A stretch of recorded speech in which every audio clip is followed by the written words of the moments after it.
Hello students, good morning all of you. I am Anamika, your bio teacher with the same chapter, that is chapter 2, microorganisms, friend and foe. And today's topic is protozoa.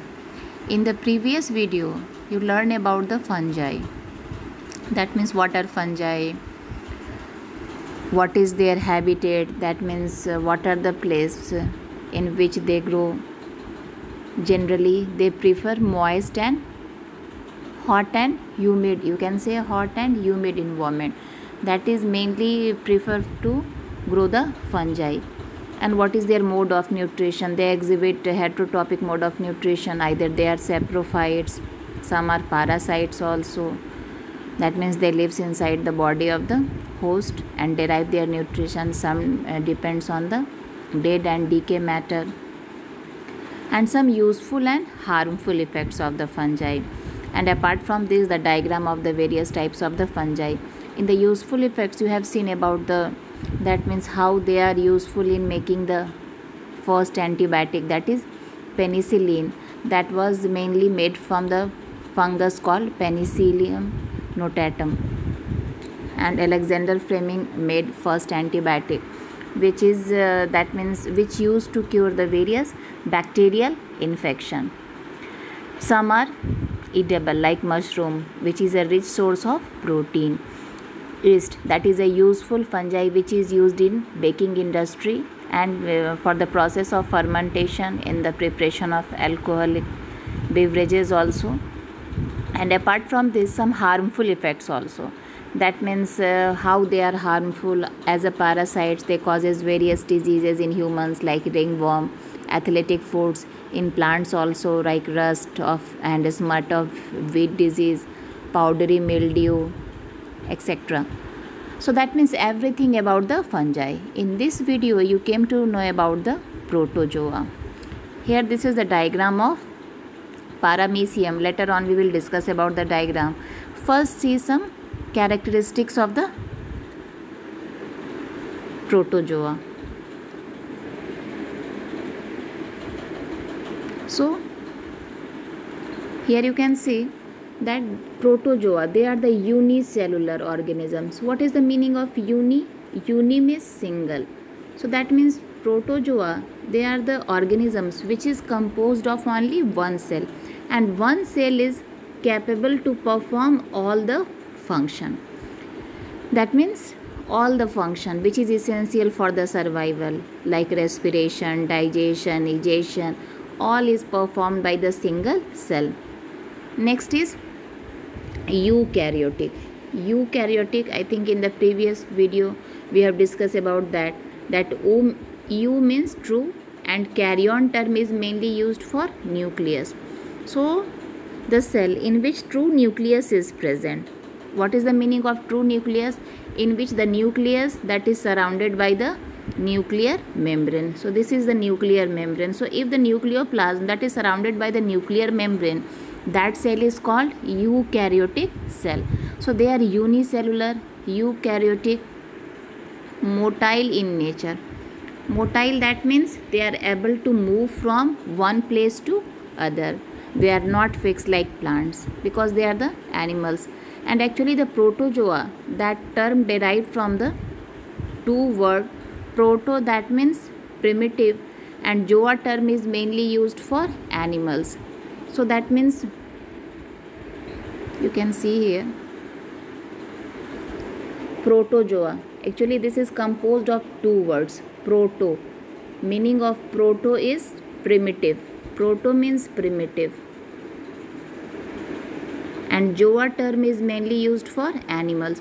So protozoa are the first animals on the earth's surface, and they prefer in moist habitat. They generally found in moist habitat. That means all the microorganisms, either they are bacteria, fungi, they prefer moist environment.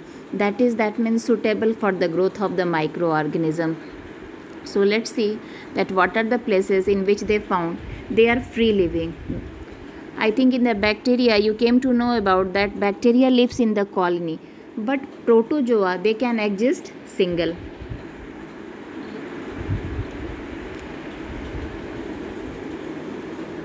Okay, that means they are Free living, that means they exist single, either present in fresh water as well as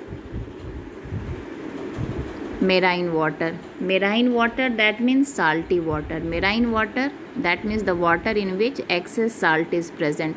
That water is called marine water. So it is present in both fresh water as well as marine water as a parasites. Parasites, that means inside the body of the living organisms as a parasites.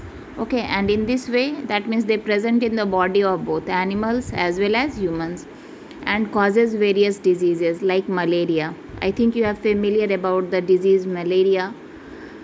And that means the mosquito, that is only the carrier of the disease causing germs, and actually the germ that belongs to the group Protozoa, and the name is, and what is the name of the that means that Protozoa which causes malaria, that is Plasmodium vivax, and carrier is female Anopheles mosquito.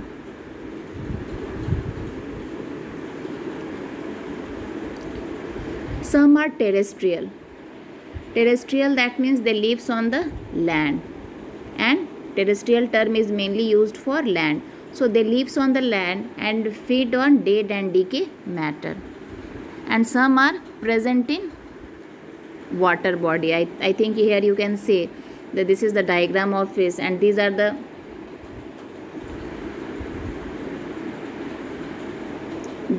small organisms, that is called zooplankton. Actually in marine ecosystem, or that means in aquatic ecosystem, what happen, phytoplanktons are present, which are very small plants which belongs to mainly the group of algae, and zooplanktons that feed on the phytoplanktons, and ultimately these zooplanktons are eaten by the small fish, which is again eaten by the fish, big fish. So in this way, that means Protozoa also serves as a, you can say, the one of the trophic level in aquatic ecosystem. Next is the mode of nutrition. Mode of nutrition, that means how they derive nutrition. What are the different ways by which they can take their food.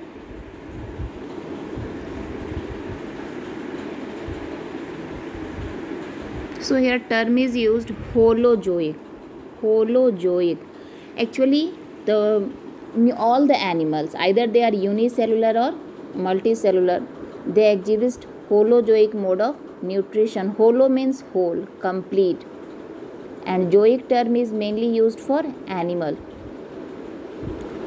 So that means those animals which take either solid or liquid food directly, and after that they can be converted into smaller, simpler form, soluble form, which is absorbed by their body cells.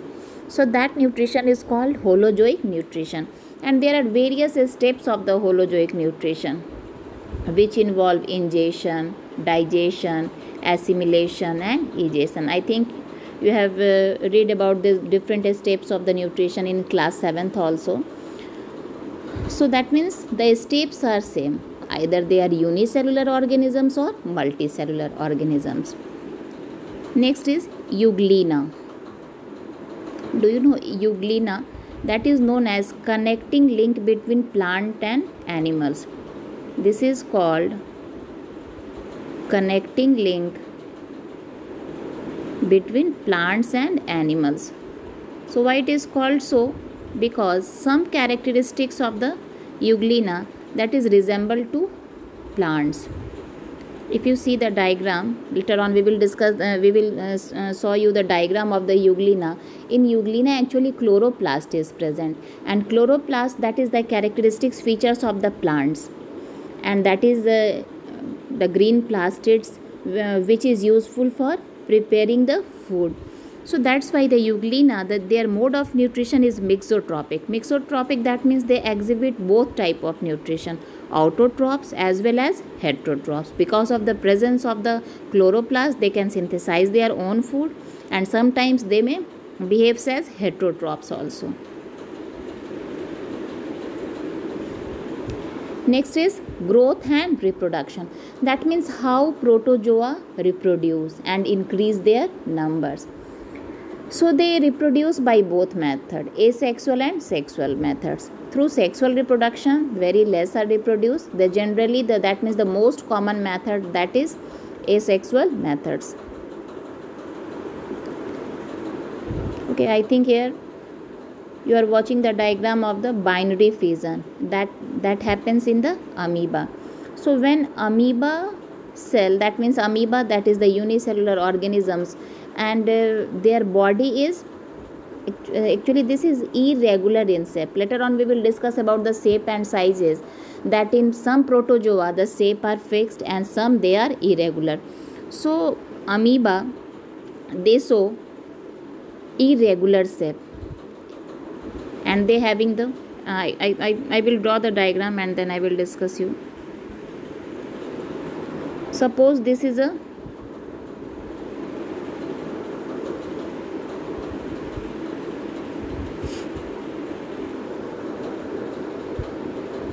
so this is the diagram of the amoeba, irregular shape.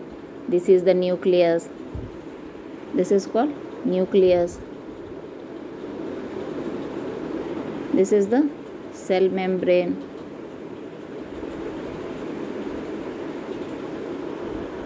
This is cytoplasm.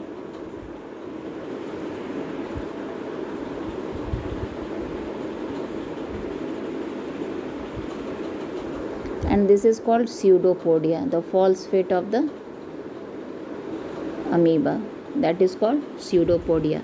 So what happens when amoeba attain its full shape? When amoeba attain its full, that means they mature, then first the division of the nucleoplasm, that is called karyokinesis, which is known as karyokinesis. The division of nucleus, that is called karyokinesis, which is followed by cytokinesis, that means the division of cytoplasm. So first nucleus divide, and after that, so what happened? So first nucleus divides and they start moving from both sides, and after some times what happens? The division of the cytoplasm, and due to the formation of the constriction, so in this way you can see that some amount of the nucleoplasm that is here, and the some amount of the nucleoplasm that is here, and after sometimes what happened? That is converted into two daughter amoeba. So this is the diagram of the binary fission which occurs in amoeba, the most common method of reproduction in amoeba. Sometimes it may be either transverse or longitudinal division which may occurs. So this is that means the way by which amoeba reproduce and increase their number. Next is shape and size of protozoa. So that means on the basis of the locomotion, some having the pseudopodia, that is called amoeboid in shape, some having the cilia, that is called ciliated. Later on we will show you the diagram of the paramecium in which cilia is present, and all are the locomotory organ. In some, because of they are the non-motile, they are called as sporozoa. In some cases like euglena, flagella is present, so that is called flagellated. So that means they having the different shapes, and some having fixed shape.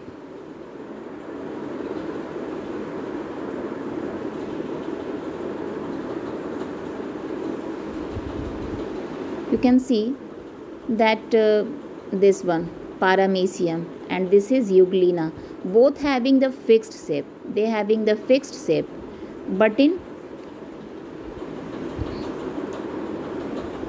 amoeba, this having irregular shape. Amoeba is not fixed in shape. They can change their shape. So that's why the shape is not fixed in amoeba, but in other protozoans like paramecium, euglena, they having the fixed shape. Size is also vary.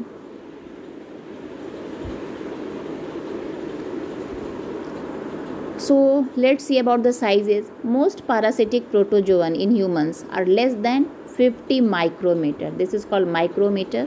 Micrometer, which is the small unit, and the smallest mainly intracellular, that means which lives inside the cell, are 1 to 10 micrometer long, but Platydinum coli may measures 150 micrometer. These are the exception which may. Now let's see some diagram of different types of the protozoan.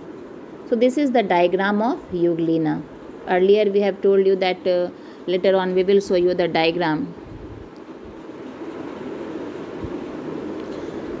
So Euglena, that is the connecting link between plants and animals. So why? I think we have discussed earlier, because of the presence of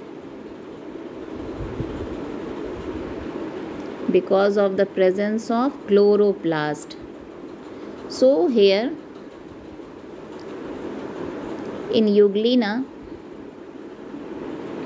chloroplast is present.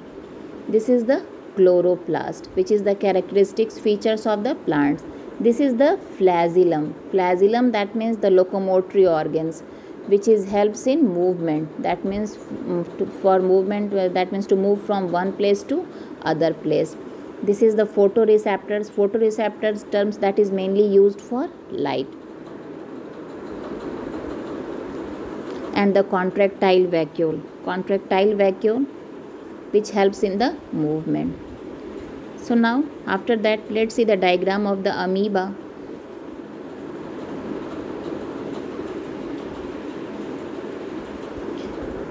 So in amoeba, all I think you have seen this folded structure, irregular shape. So all the folded structure, this one that is called pseudopodia.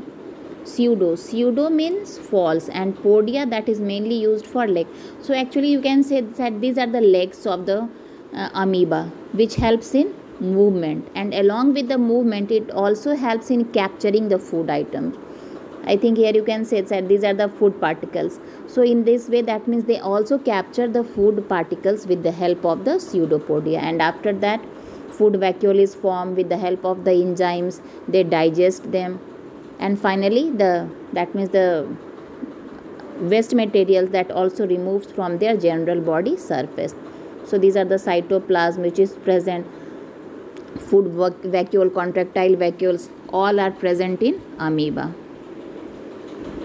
Next, this is the diagram of paramecium. So let's see what are the characteristics features of the paramecium.